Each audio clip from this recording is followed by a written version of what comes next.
mampu melihat banyak hal yang tak bisa dilihat oleh kebanyakan orang. Itu disebut maqam mukasyafah. Lalu bagaimana caranya kita bisa mencapai derajat maqam mukasyafah? Mari dengarkan penjelasannya. Tetapi mohon maaf, ini hanya sekedar teori. Karena kalau orang yang ingin mencapai maqam mukasyafah itu harus benar-benar berguru di depan guru yang mursyid. Harus mendatangi guru, tidak hanya bisa melihat YouTube, nggak bisa, nggak hanya sekedar teori. Teori ini hanya sekedar isyarat, hanya sekedar isyarat. Kalau ada orang yang ngaku ma'rifatullah, mukasyafatul qalbi, sudah tersingkap hatinya, mampu melihat hal-hal yang tidak bisa dilihat oleh banyak orang, tetapi diucapkan di YouTube, diucapkan di medsos, wah itu berarti penipuan. Wis pokoknya 100% penipuan. Mengapa? Karena mukasyafatul qalbi itu sirrun min asrarillah. Sirrun artinya rahasia. Min asrarillahi, dari beberapa rahasianya Allah. Orang yang sudah mencapai derajat maqam mukasyafah biasanya memiliki banyak rahasia. 1.000.000 rahasia. Begitu. Tidak mudah dikatakan pada si A, si B, si C, apalagi dikatakan di hadapan publik, di hadapan banyak orang, tidak. Hanya rahasia. Rahasia dia kepada Allah. Tetapi dia mampu melihat banyak hal yang tidak bisa dilihat oleh kebanyakan orang. Tetapi dia tidak bisa menjelaskan itu kepada banyak orang awam, nanti akan terjadi fitnah di mana-mana. Tetapi biasanya orang yang sudah mukasyafatul qalbi, sudah tersingkap hatinya itu akan senantiasa menggunakan kata-kata kiasan, kata-kata yang mengandung kinayah. Banyak hal-hal yang betul-betul tersamarkan. Tidak bisa diterangkan secara to the point, blak-blakan, tidak bisa. Nah, bagaimana cara kita bisa mencapai derajat mukasyafatul qalbi, tersingkapnya hati, mampu melihat banyak hal yang tidak bisa dilihat oleh kebanyakan orang? Ya, step by step itu ya, derajat demi derajat, makom demi makom. Makom demi makom harus dilalui, nggak bisa instan. Nah, inilah ilmu yang tidak bisa dipelajari hanya melalui YouTube. Ilmu yang tidak bisa dipelajari hanya melalui medsos. Itu adalah ilmu dzauq. Ilmu dzauq itu ilmu rasa. Ilmu rasa itu benar-benar harus dituntun oleh mursyidnya, oleh gurunya. Harus mendatangi gurunya, harus berkhidmah, berkhodam, mengurus segala keperluan gurunya. Kemudian gurunya menuntunnya pelan-pelan dari satu tahap ke tahap yang berikutnya, sampailah dia naik derajat yang tinggi luar biasa. Karena mencapai derajat makom yang tinggi itu, setiap makom itu seperti orang sekolah, harus diuji dulu. Orang yang ingin naik kelas pasti harus melalui ujian. Sama dengan kehidupan ini. Kehidupan ini sebenarnya banyak sekali makom-makom derajat. Nah, setiap orang yang ingin menaiki makom tertentu maka harus melalui ujian kehidupan. Jadi orang yang sudah mukasyafatul qalbi itu ujiannya bertubi-tubi, Masya Allah. Nah, aneh kalau ada orang yang mengaku makrifat, mengaku sudah tersingkap hatinya, tetapi nggak mau diuji oleh Allah. Itu aneh. Aneh, dari mana dia bisa naik derajat? Apalagi inginnya instan, nggak bisa. Nggak bisa kalau hanya sekedar amalan-amalan, bisa lah lewat YouTube.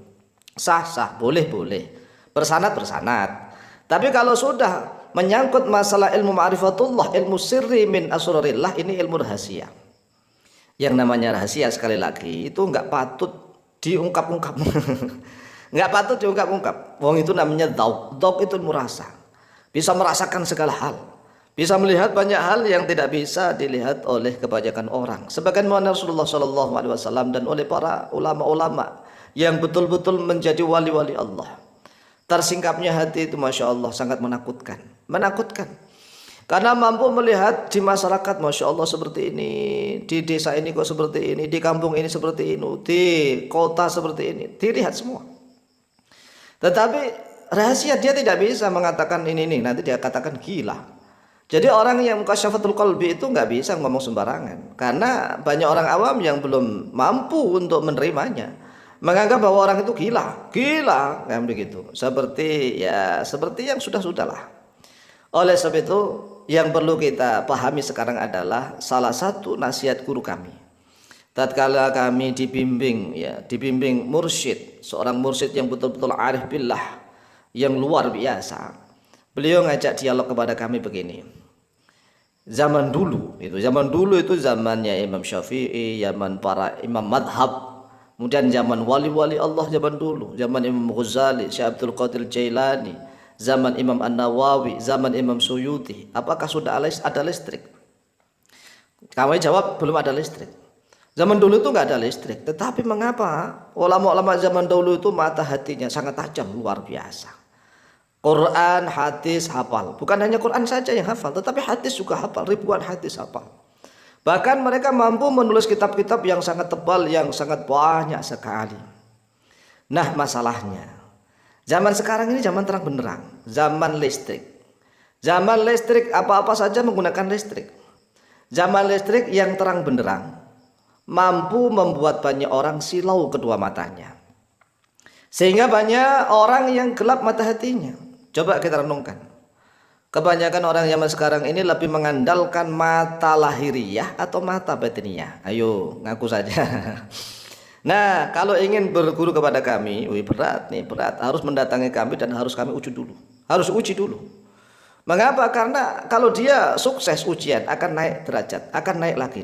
Sebagaimana kami dahulu tatkala berguru kepada seorang mursyid yang betul-betul arif billah, diuji dulu dari makom ke makom. Ujiannya Masya Allah kadang-kadang nggak masuk akal. Nggak masuk akal, tapi harus kita jalani dengan penuh keridhaan. Kemudian setelah itu lulus. Karena ujian itu harus dilalui. Nggak boleh kita lari dari ujian, apalagi ujiannya nyontek, nggak bisa. Jadi ujian dari Allah melalui seorang guru, diuji dalam kehidupan. Kadang diuji dengan istrinya, kadang diuji dengan anaknya, kadang diuji dengan orang tuanya, kadang diuji dengan masyarakat, kadang diuji dengan murid-muridnya, kadang diuji dengan keluarganya, diuji dengan pekerjaannya, diuji dengan ekonominya. Harus dilalui semua. Semua ujian itu harus dikerjakan dengan sebaik-baiknya. Nggak boleh lari dari ujian. Nah, kalau dia sudah mampu menyelesaikan ujian dengan baik, maka dia akan naik ke makom berikutnya. Nah, kalau zaman dahulu tidak ada listrik, banyak orang yang mata hatinya sangat tajam, maka kita sekali-sekali menirulah ya cara hidupnya orang zaman dahulu. Walaupun saat ini sudah zaman listrik, kita pakai listrik, tetap pakai listrik. HP ya ada listriknya, tapi caranya saja begini. Kita jangan selalu mengandalkan mata lahiriah. Kita olah mata batiniah kita. Mata batin kita olah. Kita olah agar benar-benar mata hati kita itu mampu tembus pandang. Bisa memandang hal-hal yang tidak bisa dilihat oleh banyak orang. Tetapi ingat, caranya juga harus berguru kali ini. Berguru langsung di hadapan guru. Harus step by step. Nggak bisa langsung instant to the point, langsung naik pohon kelapa, meloncat ke atas, nggak bisa. Ya kita harus naik pohon kelapa itu ya dari ujung pangkalnya dulu, pangkal naik batangnya sampai ke atas ada kelapanya begitu. Jadi ilmu thariqah yang bersifat ma'rifatullah hakiki itu memang benar-benar harus dituntun oleh seorang mursyid secara langsung. Demikian jawaban kami, semoga manfaat dan barakah fid din wa dunil akhirah. Lebih kurangnya mohon maaf. Wallahu taala a'lamu bishawab.